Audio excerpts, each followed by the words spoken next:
கோபம் தனது உணர்வே சரி என்பதன் வெளிப்பாடு. பொறுமை மற்றவர் உணர்விற்கும் மதிப்பளிப்பதின் வெளிப்பாடு. உன் வாழ்வை உயர்த்த உன்னை தவிர யாரால் முடியும்? நீயாக விரும்பி உயராவிட்டால் உன்னை யாரும் உயர்த்த முடியாது. நேற்று மனதில் இருக்கும் கவலை இன்று இல்லை. இன்று மனதில் இருக்கும் மகிழ்ச்சி நாளையும் தொடருமா என்பது தெரியாது. நிலையானது என்று எதுவுமே இங்கு இல்லை.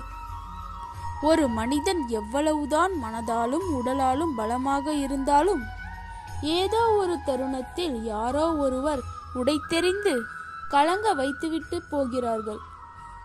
மிகவும் கடினமான விஷயங்களில் ஒன்று சமுதாயத்தை மாற்றுவதல்ல, உங்களை நீங்களே மாற்றிக்கொள்வதுதான். அன்பிற்கு அடிமையாவது வரம், அடிமைத்தனத்தில் அன்பை தேடுவது முட்டாள்தனம்.